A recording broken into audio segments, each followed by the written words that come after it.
Thanks for listening to this archive of Teaching American History's first Saturday webinar for 2021.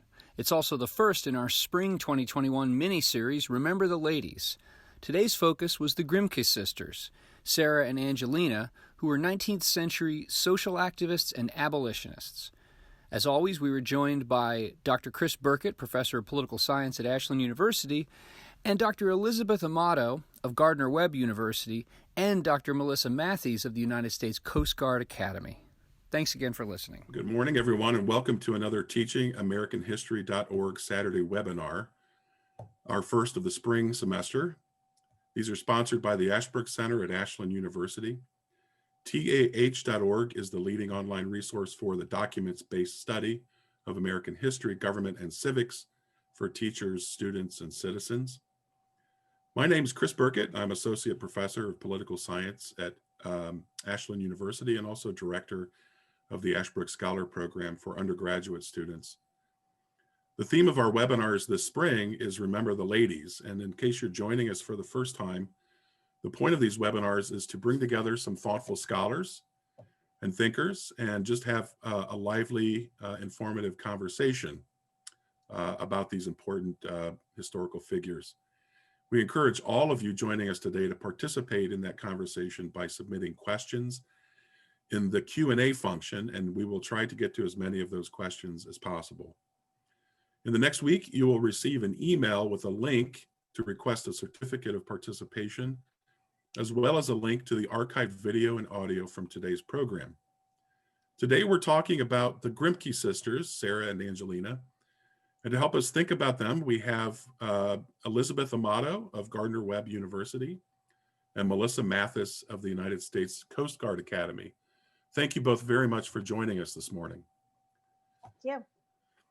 So, good morning. So, as I mentioned to both of you earlier before we started that I know very little. I mean, I know something about the Grimke sisters, but I don't know much about the details of their lives. So could you, maybe both of you, start by telling us why are the Grimke sisters worth remembering? What should we think about them? Why should we talk about them? And why should students know something of them? Would either of you like to go first? This is where the rules go out the window. This is the part where the rules go out the window and you just jump in as you're so moved. Go ahead, Elizabeth. Okay. Well, hi again. I'm Elizabeth Amato, and I guess I'll begin a little bit about discovering the Grimkeys, because I feel like that's often how it is. They're not exceptionally well known, and I think that's a great shame. And I hope partially today we're here to correct that. I would like them to be as well known alongside other prominent 19th century abolitionists and women feminist thinkers like Susan B. Anthony and others. I didn't discover them until I was team teaching a course as a graduate student, and they just struck me as these remarkable women, these Southern women who were so convicted through the religious belief of the evil of slavery that they left. They went up north to Philadelphia. The story's more complicated than that, and they became prominent abolitionists, and in so doing, they also realized that there were barriers against women just speaking in public that needed to be overcome as a precondition for even advancing the cause of abolition. And so it's this wonderful story, these remarkable women. I feel like it's truly only in America story, and the best sort of only in America story. To add to my own personal discovery of them, there's not much else to say other than I've tried over the years to read a little bit more about them, teach them in some of my courses. And I've been really grateful for the last year with the 100th anniversary to have more occasions of the 19th Amendment to bring them up even more. I agree that I think there's probably like three reasons that I think that the Grimke sisters are important. The first is one Elizabeth has already referenced, is because they really make clear the relationship between religion and the abolition movement. We in the 21st century are probably most likely to think of any kind of civil rights or the abolitionist movement as being about politics or political movement. And the Grimke sisters help give us a window in how there was mostly or initially primarily a moral argument. And you saw that in some of the readings, a kind of biblical authority, conceptions of American identity, of that slavery is a stain, a sin, and so forth. I think the second is, again, to see this development, as Elizabeth said, from abolition to women's rights, and how kind of in a surprising way, the kind of recognition of the degradation of slavery helped these Southern white women also appreciate their own subordination. Now, again, from the perspective of hindsight, as you do some of this reading, you might be like, well, this conflation, you know, this collapse of the suffering of slaves and the suffering of white women, not sure how I feel about it. And maybe that'll be something we'll talk a little bit about. And then I think for me, the third reason is sometimes for our students, and I suppose it depends, you know, what grade we're teaching, there's a temptation when we're talking about American chattel slavery and we read someone like Thomas Jefferson, right, kind of iconic, heroic figure of American political founding. And we want to try to understand, well, how could he have been, you know, some of the racist things he says in the Notes on Virginia, or his relationship with Sally Hemings. And the temptation, I think, is to say, well, that's how everyone thought then, right? Like, you know, we can't hold him to the perspective of 2021. And I think the Grimkeys help us to say both yes and no. Absolutely, Thomas Jefferson should not be held, I don't think, to the moral or political standards of 2021. But the Grimke sisters give us insight into what was the vocabulary that might have been available to someone like Thomas Jefferson. What were, in this case, white Southern women saying about slavery? Could there have been ways for him to have thought differently? And I think that from a teaching perspective, opens up a different kind of conversation other than, oh, we can never look to the past with the morality of the present. Absolutely, right? I think anyone who's a historian finds that anathema. But kind of being centered in that period, well, what was available? What were the kinds of arguments that people were making?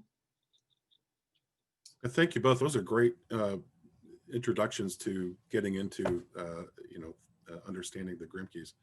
So just a quick follow-up then, Melissa, in bringing up Thomas Jefferson and the idea of the sort of mores of the time, right, and these sorts of things.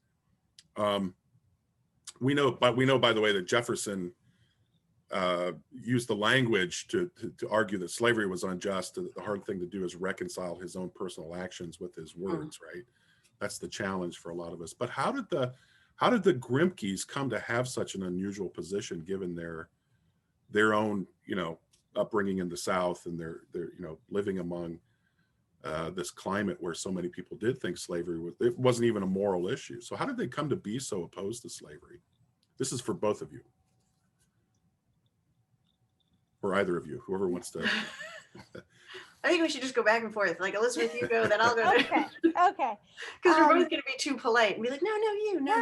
That's true.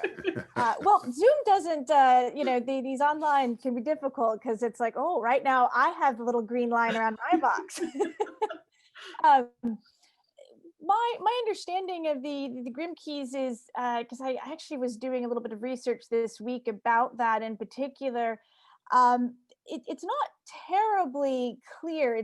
There's not one event, right? Mm-hmm. There's not just this one blinding road to Damascus moment where it's like, slavery, bad. It's more of a, and it also has to do with the relationship with the sisters. Sarah is significantly older than her younger sister, Angelina. 12, 13 years. It's a pretty significant age difference. And it's really Sarah, partially just because of her age, who makes this journey first. And what I was sort of have been rereading is she gave some reasons in some of her speeches. One that she pointed to was a friendship with her black maid, of course, slave, and that she played with her as an equal, and the knowledge or the awareness that when she became old enough that equality was that she'd always been accustomed to is not going to be recognized or continued deeply bothered her, as well as the unfortunate and untimely death of her childhood companion, and that sparked a lot in her, along with it's partially events like that and the interplay of her religious belief and her journey and her there's a lot of instances in her life, Sarah's, of converting, in that sense of how Christians are always called to convert, not just initially from being non-Christian to Christian, but always to deepen their belief in God. That she frequently has these episodes becoming a Presbyterian, and then this continuing in which she's drawn to Quakerism, which of course there's a strong tradition in Quakerism of being opposed to slavery. That these are the interplay of what she witnessed in her life and her own drawing to deepen her faith. That interplay in part draws her. And I think I'll stop speaking there. I think that's true, that there's no like one conversion experience. And there's a similar story for Angelina that she tells over the course of her life, like the story that Sarah tells about, I think, with Hetty, who was her like playmate and maid. And that is that Angelina's in class one day. I think she's like in middle school, and a black slave is called into the room to open the window. And as he kind of shuffles in, he's clearly in pain. She sees his back and the back of his legs, and he has gashes from the top of his shoulders down to his ankles. And when he goes to lift the window, he can barely move. And Angelina faints in witnessing this. And now I'm sure the story has some level of urban legend to it, because she tells it throughout her speeches as an abolitionist.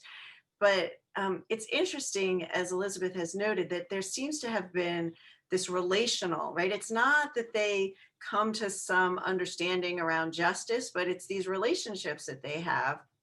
Also, their mother apparently was quite brutal to the slaves that she had.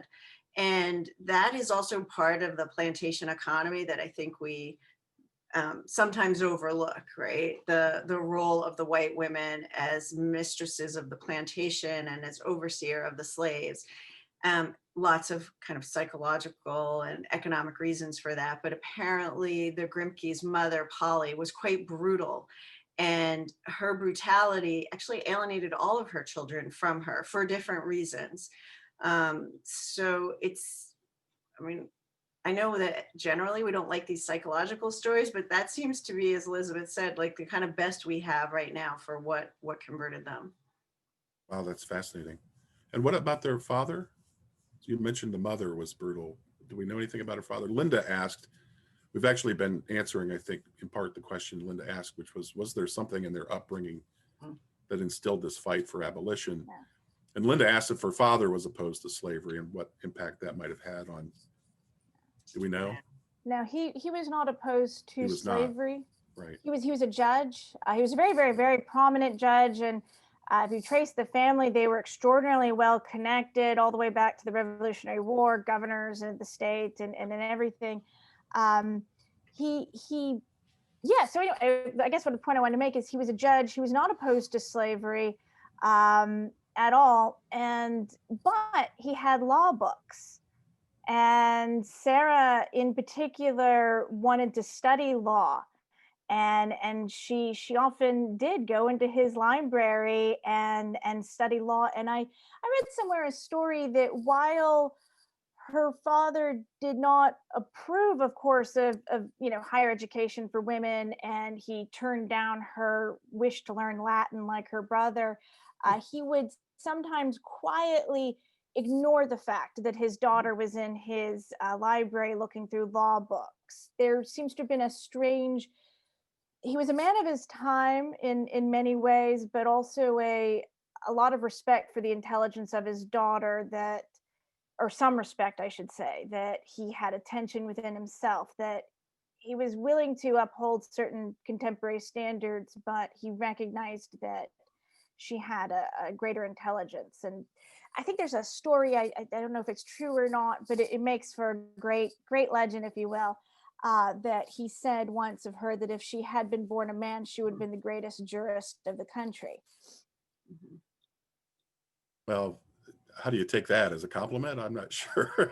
That's wow. Okay.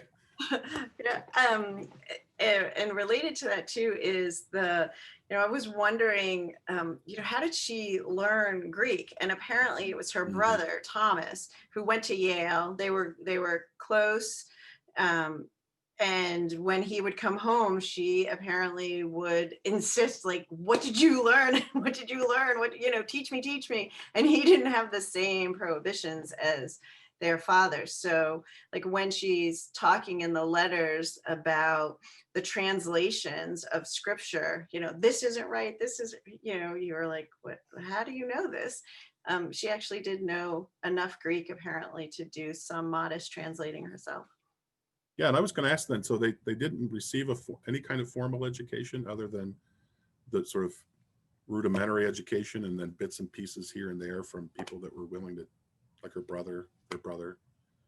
Did they receive a formal education in any sense? My understanding is that they did go to this Charleston elite seminary / school for young women. So they learned some of what we would consider formal education, but as Elizabeth already said, there were limits. Like, no, you cannot learn, I think it was like Latin and geometry, but yes, you can, learn literature and some basic mathematics, I think. I don't know, Elizabeth, do you know more what that curriculum was? That sounds about right. Actually, they attended. It was very elite for young ladies. They would have learned some basic mathematics, whatever was considered appropriate for a household. Some perhaps painting, a slight acquaintance with music, the typical things that were regarded to, finish a woman, if you will. But not much beyond that. Okay. We have a lot of great questions coming in, and I'd like to jump over to some of these. So just to avoid confusion, when a question comes to me, I have to click answer live and then it shows up. So some people are wondering, I didn't see it answered live. Well, we haven't answered it yet. So it's a Zoom thing. So let me start with one here from, let me see if I can find it. Sorry, I had it and I lost it.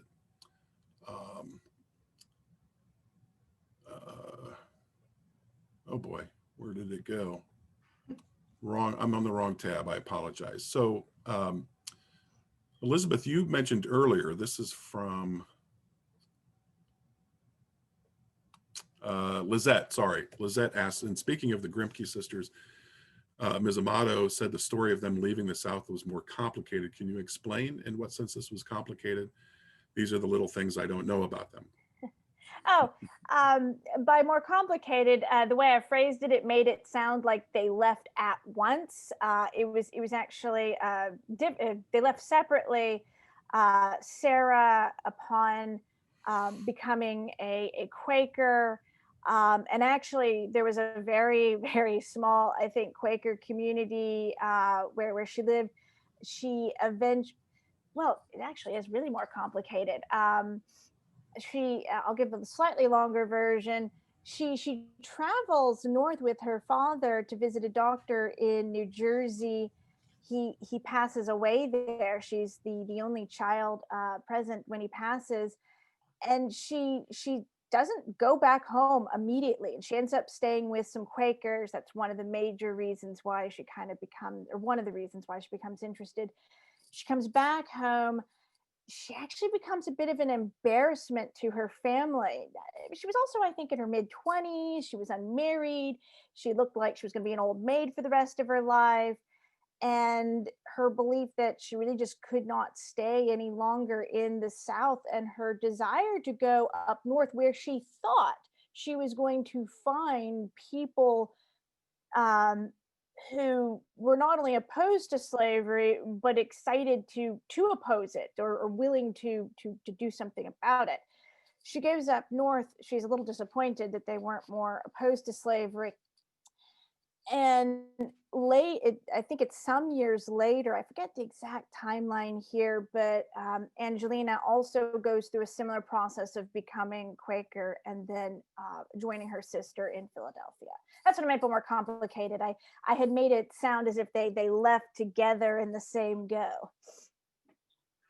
There's Can also go ahead. Sorry, Melissa. Just as Elizabeth's reminding, like how Sarah was perceived as a disgrace.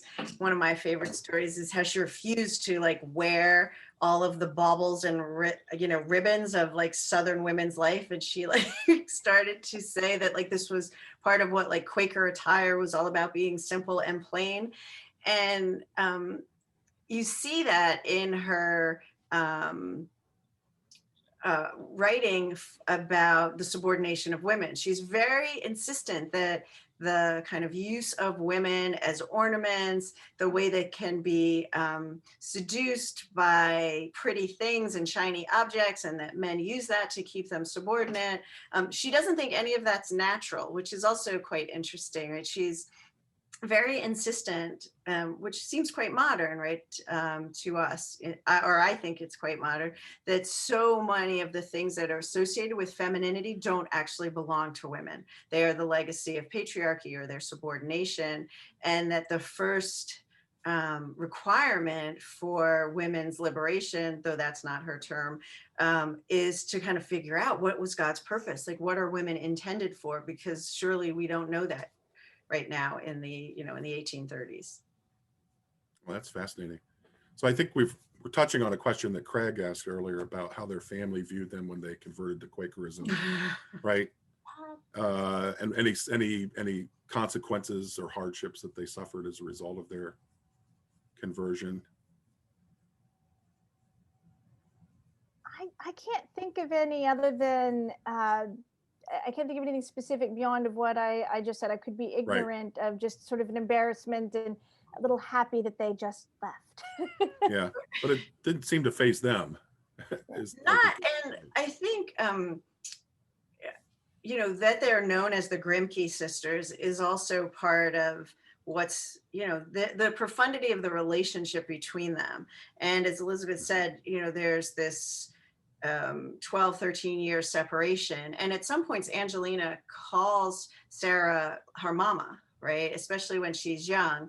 And the only thing I can remember is that the mother, when Sarah starts to go rogue, really tries to hold on to Angelina, like, do not become like your sister, tries to break, as some ways, that relationship.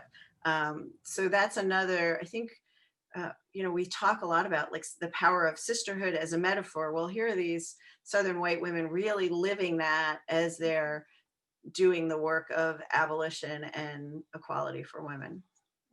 Oh, that's a great point about sisterhood. Yeah, I hadn't thought about that. I'm sorry, go ahead, Elizabeth, please. I just had one more point that I should have mentioned, that one reason why the conversion to Quakerism went a little easier for them was their father had already passed.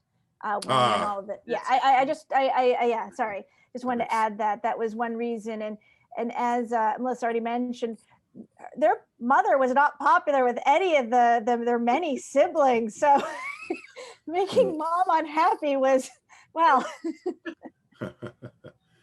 Well, again, we have a lot of great questions, so I'm just going to keep going to the questions. I'm trying to answer them in a way that's sort of in line with what we're sort of talking about. This might be shifting gears a little bit. This is from Christian. What are the reasons, in your opinion, that the sisters are not as well known historically than others who fought for the same issues during this time period?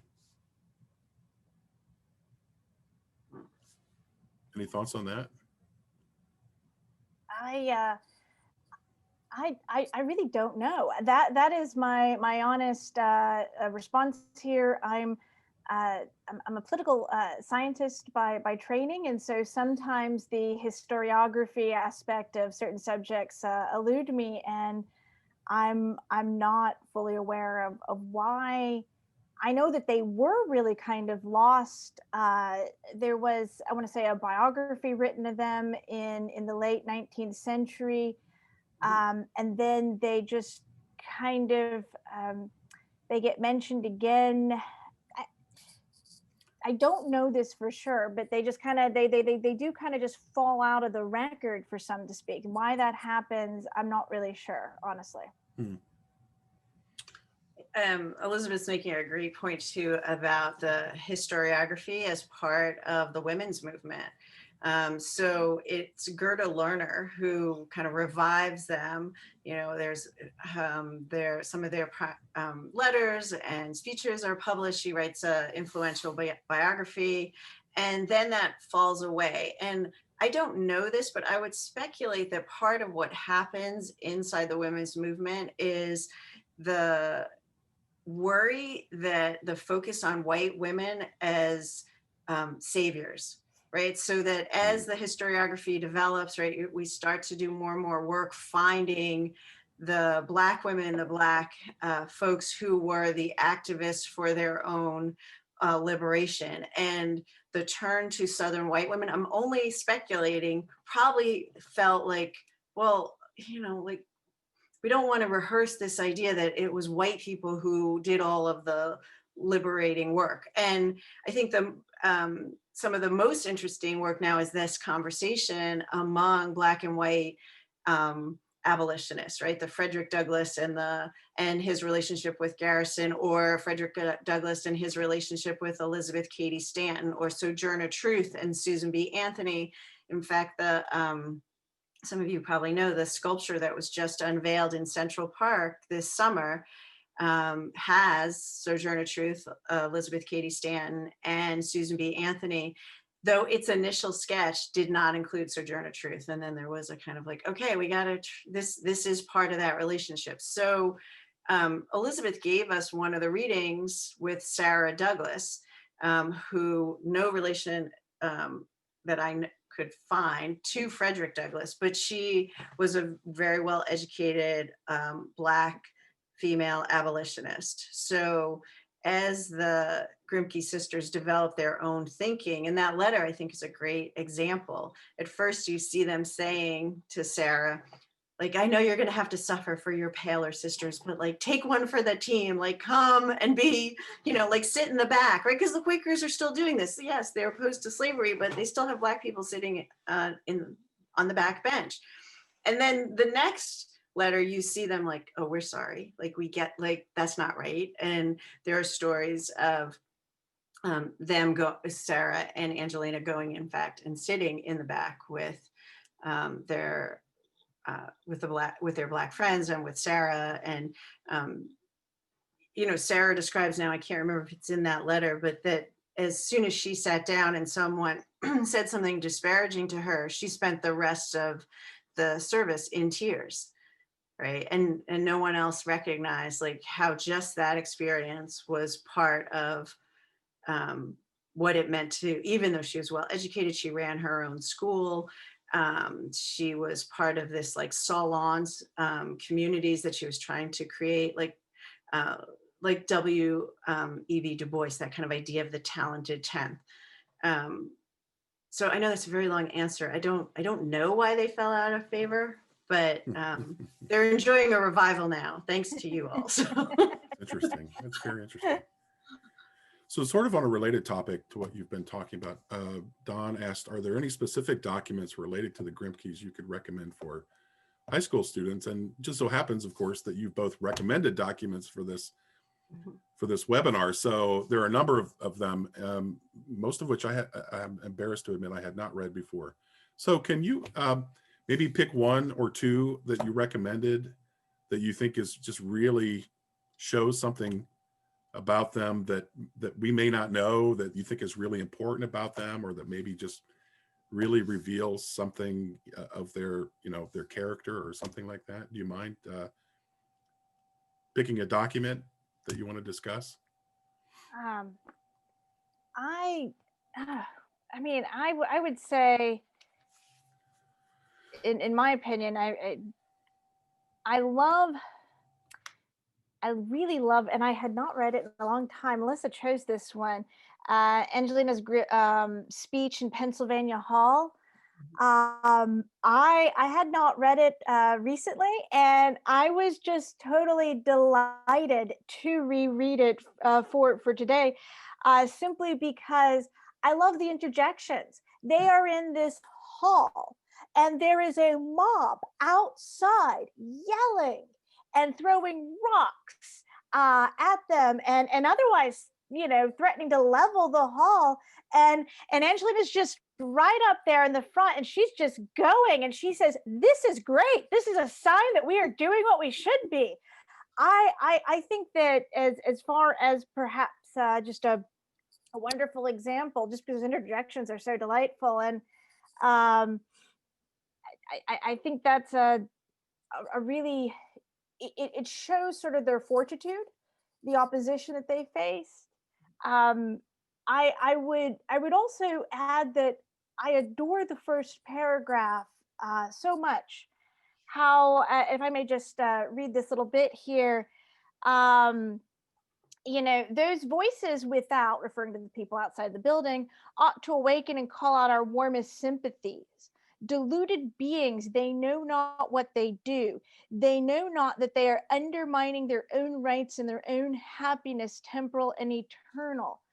And she proceeds to speak that the need is not just to get the South to realize that slavery is bad. It is to actually get the North to realize that there is still a type of slavery that they are clinging to internally, that they are, by permitting it in the South, they are undermining their own rights. And that's an argument you see in Lincoln, in Frederick Douglass, that the allowing of slavery in the United States undermines the rights of all, and that we see that Angelina recognizes that very clearly here, that there's slavery is not something you can compromise with, because it does fundamentally undermine all rights for everyone.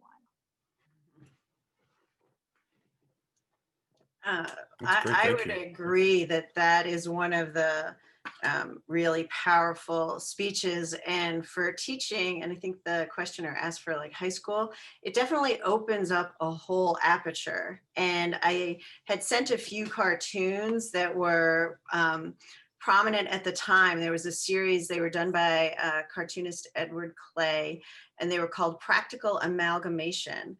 And it expresses the fear that what abolition was going to create was this miscegenation, right? The unholy, desecrated mixing of Black and whites. And 2 days after this speech, that Pennsylvania Hall is burned to the ground. So that there is this riotous protests, and some of the things that she says, exactly as Elizabeth is referencing, confirm like both the danger, how angry people were, and it's also interesting that the hall was dedicated a few days before she gives this speech. They're having the female abolitionist convention. It's the second one, and she had been married 2 days before. And one of the cartoons also shows what's called the wedding, which, while not exactly Angelina Grimke's and Theodore Weld's wedding, is a kind of mockery. So when she had the wedding, as you would expect, she insisted that she was not going to say any vow that said obey. And in fact, her Theodore Weld talked about abolition as female equality as he pledged his undying love to her. There's two accounts. One said there was no minister because they didn't want to have that kind of clerical authority. And there were freed Black slaves at their wedding, and they served in a kind of very early labor-free, free sugar is what they called it. So all the desserts had been made with free sugar that had been produced not by slaves. So right, like it kind of very interesting, and students might be interested in that, right? Like the kind of theater of the politics as well. Not only the words that she says, but all of the, I don't know, manifestations of their beliefs, both in their wedding, in the hall, and then the eventual destruction of the hall. Oh, thank you. I actually did not know that about the wedding at all. That is so delightful. That's fascinating. And there are so many great questions coming in. I'm having trouble keeping up with them, but there are two that are sort of connected to what you both were just talking about. So I think I'll start with Adam's question. What challenges did the sisters face working within the abolitionist movement?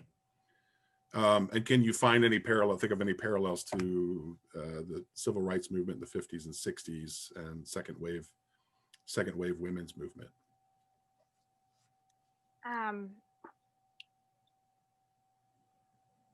Yeah, they faced, I mean, anytime you're working with other people, you're going to be at cross purposes. I mean, the really big one is simply where abolition and women's rights collide. And in fact, there is, if you would like another charming letter to read, Theodore Weld was trying to convince Angelina that maybe she should not press for the right of women to speak in public. That was a big issue. I guess I should back up just one quick second here and explain. Whenever they speak about talking before promiscuous crowds, they mean crowds of men and women. It was not considered appropriate for women to speak in front of men. And it really is Angelina who breaks that barrier. She really smashes it, I should really say. And that pressing for the rights of women was where the abolition movement was sort of cracking in certain ways or having a hard time holding together. And anyway, when I was trying to say earlier, Theodore Weld writes her a letter and tries to say, oh, maybe you really should, tone it back a bit. And she writes this just remarkable letter back to him saying, no, I won't. If I have to back down now, then if I have to back down from speaking, then it'll be whether or not I can petition. And it'll regress until women will have lost all of their ability to do things. And she really gives him a what for. And then she marries him. I mean, that's a very clear example of this kind of struggle. And as far as parallels, a lot of times within civil rights movements, there's clashing of, as we talk about the rights for one group, say for African Americans, the rights of other groups are going to come into play. And there's always going to be that tension present between what rights get pressed by whom and when. Yeah, that's a great point. You were mentioning the wedding service and the lack of a minister, which made me think of Brett's question, our old Ashbrook friend, Brett. Glad you're here, Brett. Brett says, your discussion on their religious conversion is intriguing considering the Bible seems to be a main point of reference for their argumentation. They're pushed to interpret the Bible on their own. Was this a more common practice in the early 1830s, or would this have been considered revolutionary, especially for a woman in that time period? So this is the period of the Great Awakening, right? So the Great Awakening starts at the end, historians date it's late 1790s through the 1840s, let's say. So this period, the Second Great Awakening, is what many historians would consider the kind of democratic religious awakening. It's a rebuke of clerical authority. It is a kind of populist, right? It is a place where women start to have more power because of the influence of the idea of spiritualism, right? The God speaking. And Sarah does refer to a voice that she hears that tells her to go north. And some scholars have written about this, the Second Great Awakening as a way for women not have to answer to men in the same way, right? If you say, well, I heard a voice and God told me that, we know this from Mary Hutchinson and through to Glassonalia in contemporary Pentecostal movements, right? That anytime you have this sense that there's a revelation that is individual, that has often been an opportunity for women to claim a different kind of authority. I personally think that Sarah's exegesis of the Adam and Eve story is one of my favorites. Like when she says, I would have been inclined to believe that men were superior if Adam had said, hey, honey, let's not eat that apple. But he doesn't do that. So, it's just this perfect, well, if you were superior, if men were superior, why didn't Adam in his infinite, intellectual capacities say, God told us not to do that. But he does it. So she uses even the fall as a claim for male and female equality. I just love that. I know it's maybe not great theology. I did go to divinity school, but I still love it anyway. That's fascinating. So again, many great questions coming in. So I hope you don't mind me. I'm just going to these great questions. And there are two that are, I think, closely related. Danita asks, Angelina, Grimke set out 4 ways for the women of the South, how women of the South can overthrow this horrible system of oppression and cruelty. How successful were these attempts? And then Rhonda asks, have either of you, no, I apologize. This is Mark, sorry. What overall impact did the sisters' message via the appeal have on pro-slavery Southern women? And was it to any collective extent, or was it resoundingly rejected ultimately by or because of men, regardless of any positive response from women? So how effective was their message? I guess first in the South, and then I would say overall, if you don't mind. My understanding, and this is also limited, there was, and like I said, I will accept any correction that Melissa may have. She may know more. There wasn't a lot of success. There wasn't a big response by Southern women, in part because and this is something that Angelina alludes to in her writing, that there are those committees of vigilance that were essentially stopping pro-abolitionist tracks from reaching the South. They would have stopped that as well. But I've always, again, if Melissa knows more about that. No, I think what I know confirms what you're saying too, that it was more compelling to Northern women. And we know that the abolitionist movement, some think because of the influence of the Grimke sisters, was dominated by women, but not Southern women. Right. And I think that the argument about the natural order, right, is compelling to some, but so was the idea that slavery and the differences between the races was ordained by God, right? There was certainly scriptural support for the argument that God had ordained slavery, whether that's the story of Noah and his sons, in which there's references to servants, or to the letters of Paul, in which he talks about slaves obeying your masters, right? So there was certainly another argument. There was even what was early kind of quote unquote science, so that African Americans who didn't die in the heat, for example, scientists / doctors with quotes around them thought, well, this is a sign that God intended for Africans to work in these conditions. They didn't die at the same rate when they got yellow fever, for example, at around this period. And so that was used again as further evidence. So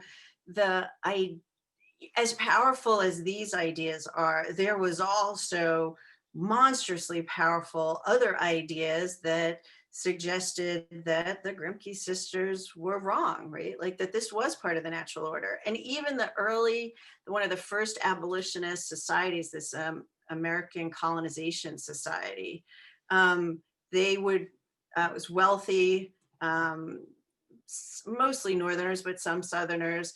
They would buy slaves and then liberate them, but send them back, right? This is the colonization movement, the idea that blacks and whites should not mix. They perhaps blacks should not be enslaved, Africans should not be enslaved, but they had to go back to where they were from. And some of that is a very foundational racist conception of American identity. They could never really become Americans. Right. And so while slavery was immoral, what it meant to be an American was still folks who look like the founding fathers.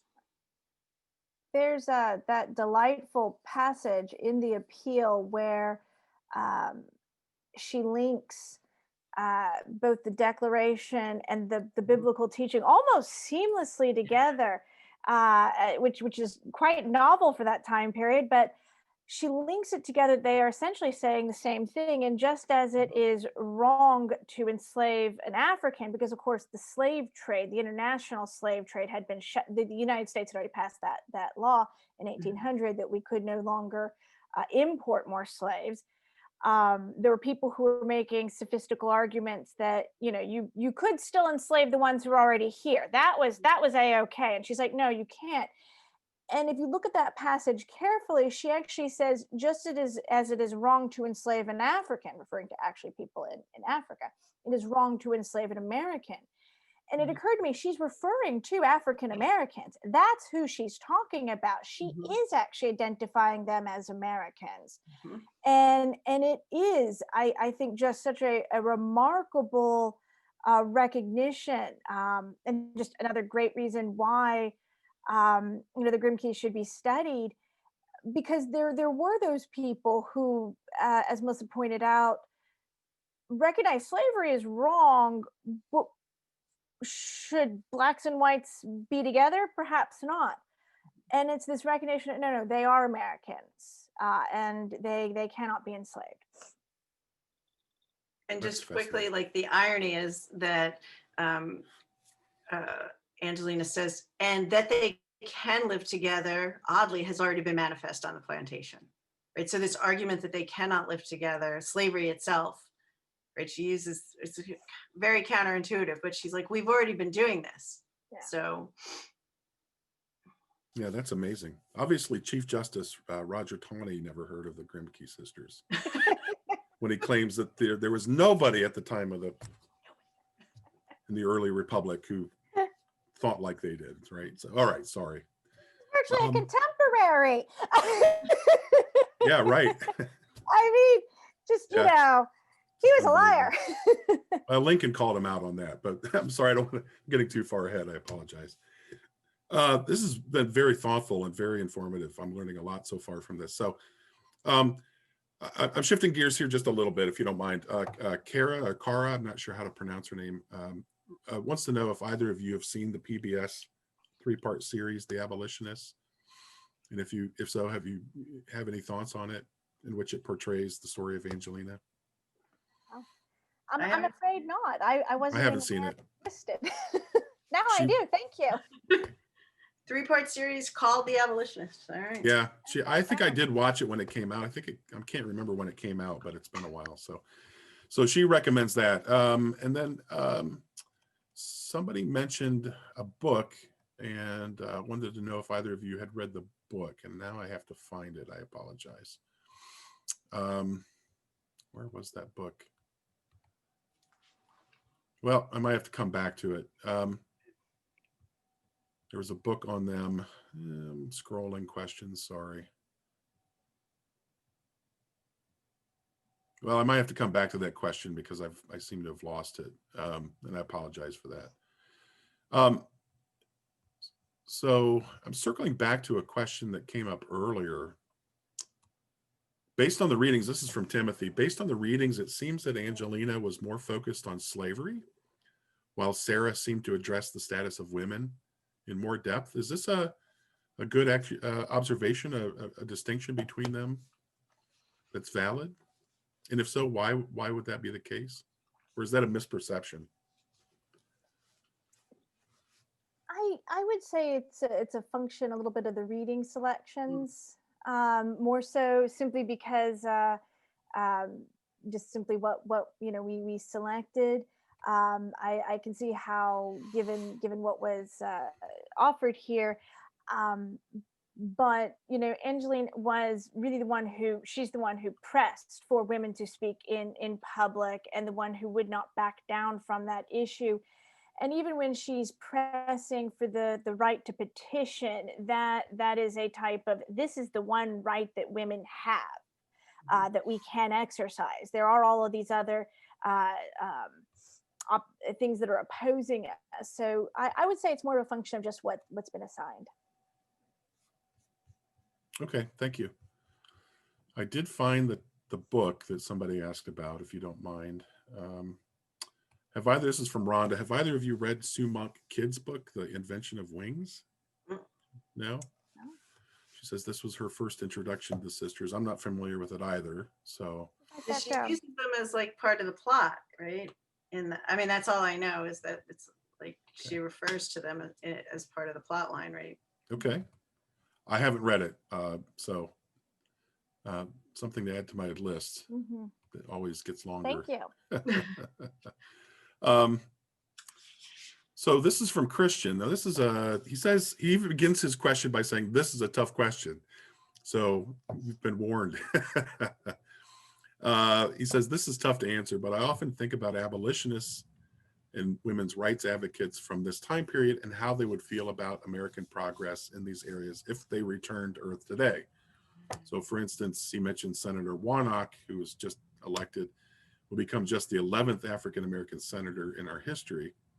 And I wonder if the sisters might view progress today as being significant, or are we stuck, stagnant, too slow? How would they assess progress, the progress that we've made? And he does say that's a tough question. So that means you get to answer it with whatever opinion you have, right? So there's no wrong answer. Well, certainly there certainly is progress, right? I think they would be impressed by much of the progress that has occurred. Much good has been done.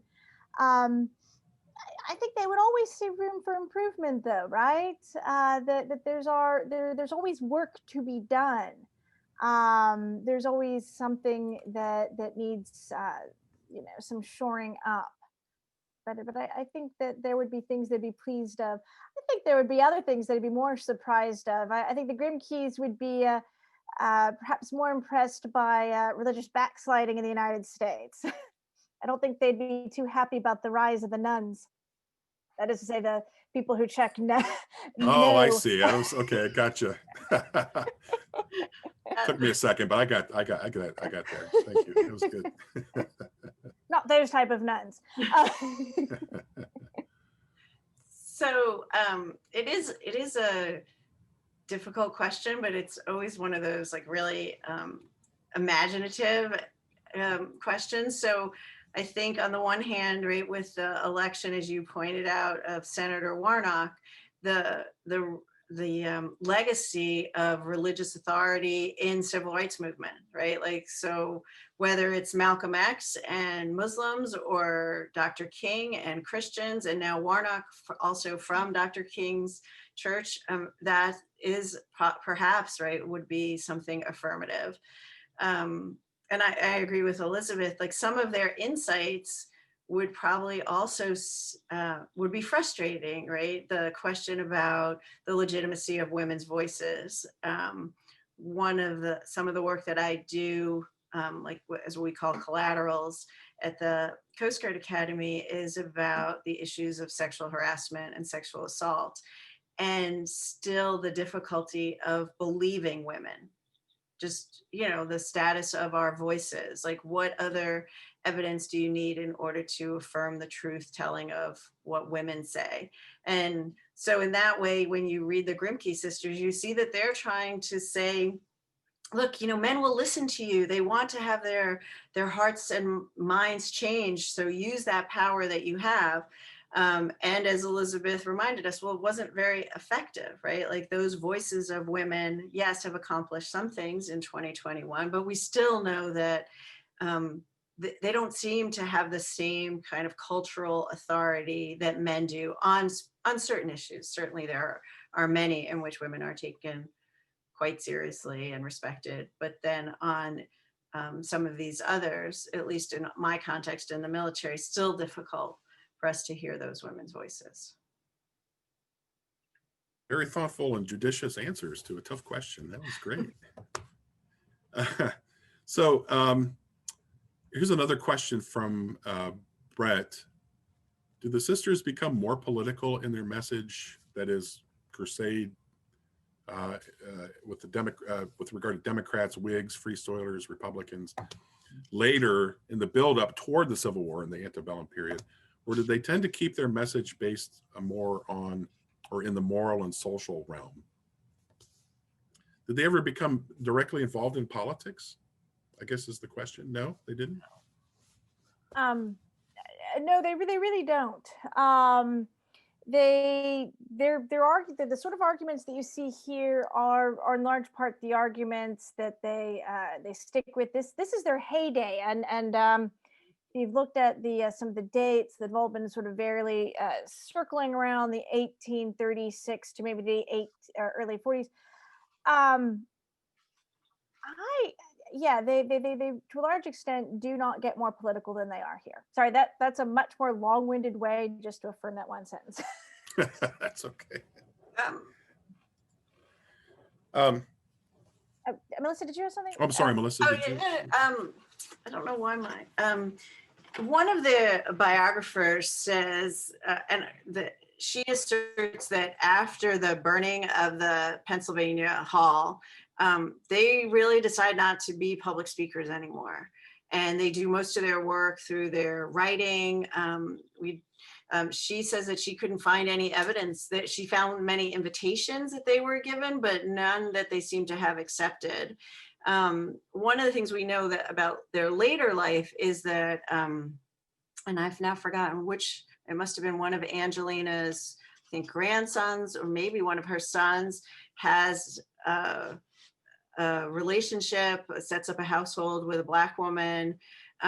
Very difficult for historians to kind of make sense of what that power dynamic was, and when that son dies, the Grimke sisters take in the wife, Nancy Weston Grimke, I think is her name, as well as the children of that relationship. So they live out their lives with their beliefs, but they don't seem to have had a very traditionally public or political roles. Right. Okay, great. Thank you.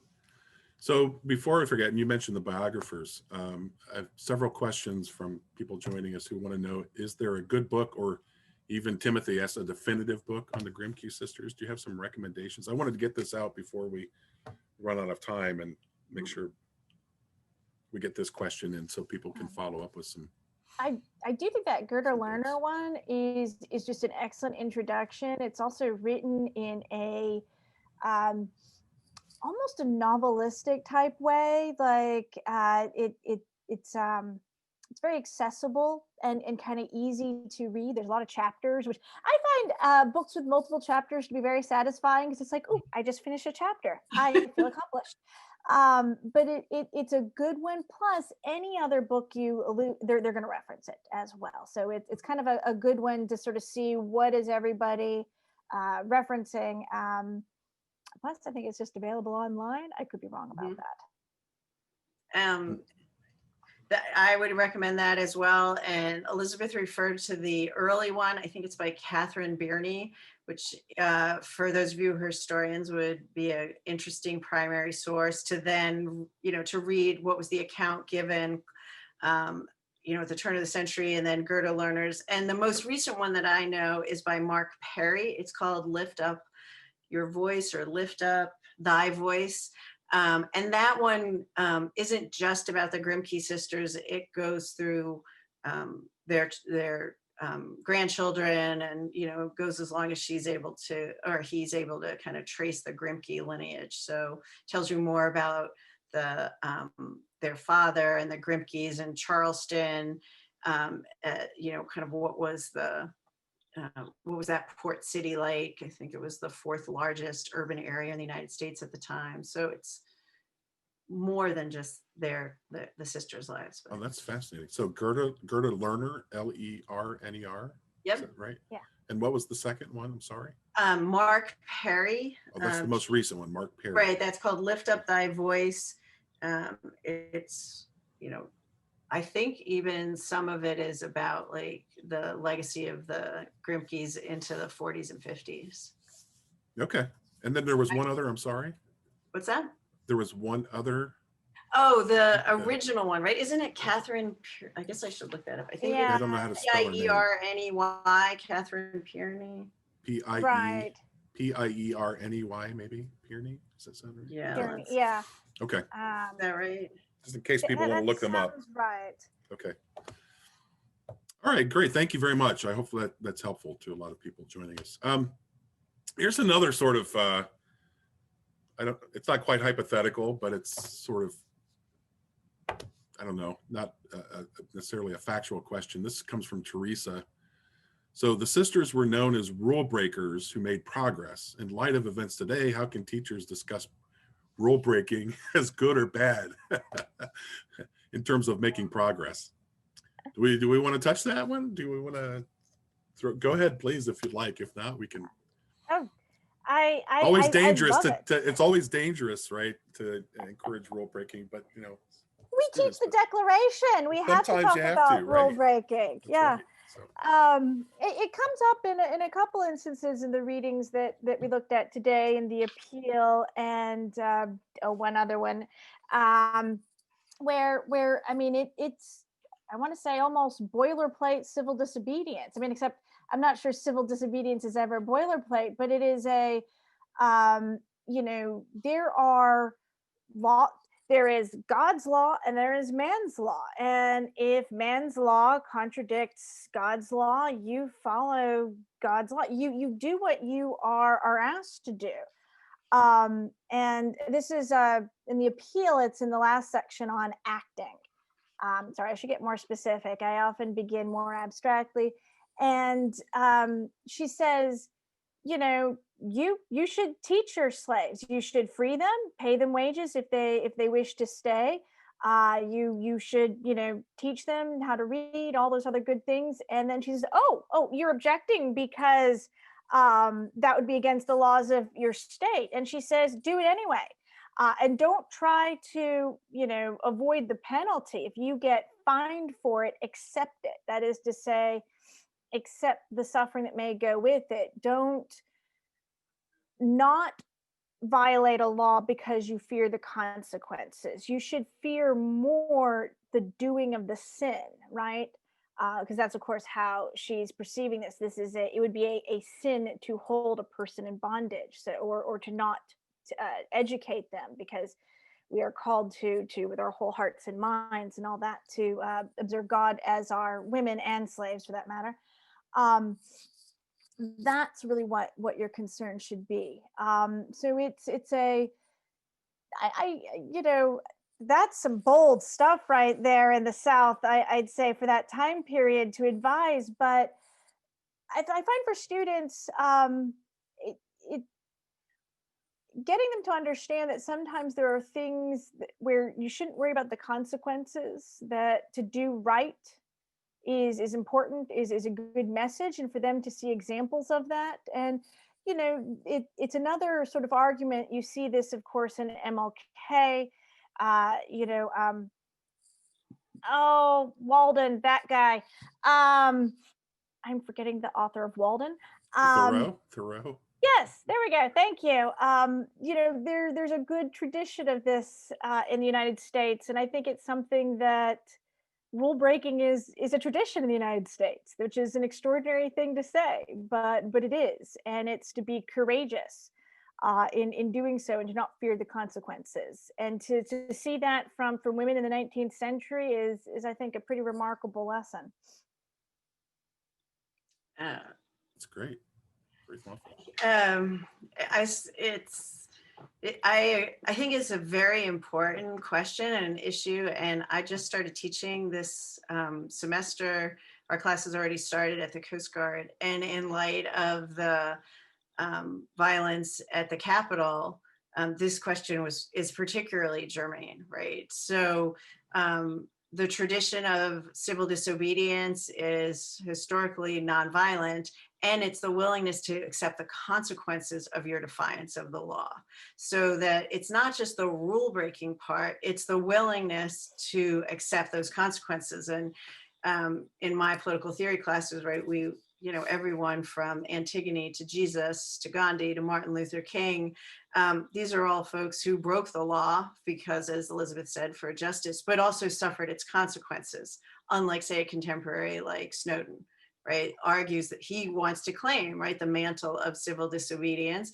And I suspect some of the folks who stormed the Capitol will use the language of civil disobedience, right, the claims of righteousness, and you can adjudicate that in your classes, but are you willing to suffer the penalty, right, which is foundational to protest that is about principles, as opposed to protest that's perhaps about, you know, I don't know, grievance or rage or other things. So yes, absolutely, in high school and in college, right, this was a difficult conversation for us to have as well. The Coast Guard Academy is the law enforcement branch of the US military. So you know, there's so I think the Grimkeys, that, you know, when we talked about that, the speech that she gives with the mob outside, right, you get to see these two different displays. And maybe even in a chilling way, the mayor of Pennsylvania is called by the abolitionists to the hall. There are about 3,000 people. And he says to them, you know, he kind of pats them on the back, like, hey, let's not do anything. Like, you know, maybe you guys should just go home. And they cheer him, like, we love them, right? Like, so he doesn't actually protect the abolitionists. So there's examples, I think, historical, that probably are easier than what just happened this week, to help students start to think about, well, what's the difference between a rule breaker and a rioter and a mob, right? Martin Luther King says a riot is the voice of the unheard. Is that different than a mob? Is a protest? I mean, I don't think we have answers to that question this week for what happened this week, but we do have some answers in the past of how we've adjudicated that. So I don't know if that's helpful, or just I just made more of a mess here. No, that's very thoughtful. I mean, this is a very high-minded way to approach a lot of, you know, what's going on today with in light of some things that happened in our past. I think that's very useful and thoughtful. So thank you very much. So we are approaching, Elizabeth, I don't know if you had, I'm sorry, did I cut you off? Did you have something to jump in on that? Or? That was so beautifully said. And one of the other things I'd say, just in addition, is I love that bit in the Pennsylvania Hall where, you know, she says in the beginning that a desire to please the world, to keep the favor of all parties and of all conditions, makes them dumb on this and every other popular subject. And she talks about how the great men, the supposed great men like the mayor or others, would not do what is difficult. And there's something about that I think needs to be brought into the subject, that, you know, when we think about, you know, it's a momentous thing to break a law, even for justice, right? Antigone is such a beautiful example. She doesn't do it lightly. It's a momentous thing, and it's a recognition that the great men are not doing what they should be doing. There's a kind of a deficiency of responsibility, which leads to this unfortunate occurrence where individuals, you know, like private citizens, must take it upon themselves to do what is just, because those in power and responsibility have failed in some significant way. Otherwise, there wouldn't be an unjust law to begin with. Very thoughtful. So, well, we have come to just about the end of our time, and again, we had a lot of great questions, and I think you both have done a fantastic job of not only helping us understand why the Grimke sisters are so important and worth remembering, but also how they can be relevant. Thinking about their example and their teaching and their purposes can be useful to us today. So Well, thank you both very much for that. Again, it was very thoughtful, and I enjoyed the conversation very much. So thank you both. I really do appreciate your thoughts and your time this morning. This was fun. I like that there's like 3 of us doing it too. It's good. Well, It's a nice you dynamic. Better. Having Elizabeth there makes me better. Oh, you two are doing the hard work, so it's great. I like that you two are doing all the great thinking. So, but again, thank you both very much. It's been very pleasant and very informative. I've learned a great deal. So, thank you. And Melissa, it has been such a pleasure to meet you. It really has been, and quite delightful. We should plan that course. Yeah, we should. Yeah, Chris, Great. get on that. okay, let me know. I'll do what I can. So again, thank you both. And I also want to thank everybody who joined us for some really great questions that made the conversation lively. And I also just want to remind everybody that you'll get an email with a link for your certificate of participation. If you've enjoyed our webinar today, please look into the other resources that Ashbrook provides through tah.org. And please help us spread the word about these webinars and our other programs by sharing the archive link and to your colleagues on social media and any other way possible. Thank you very much. Our next Saturday webinar will be on February 6th, and we will have a discussion about Ida B. Wells. So we'll continue, I'm sure, some of the themes and ideas that we started with today and take it to the next step. So again, thank you both very much, and I hope you have a great weekend and a great week, and good luck with classes this semester. Thank you. Thank you very much, Chris. Thanks. It's a pleasure. Bye-bye. Bye. You can learn more about our free programs, resources, and documents collections at teachingamericanhistory.org or tah.org. Thanks again for listening.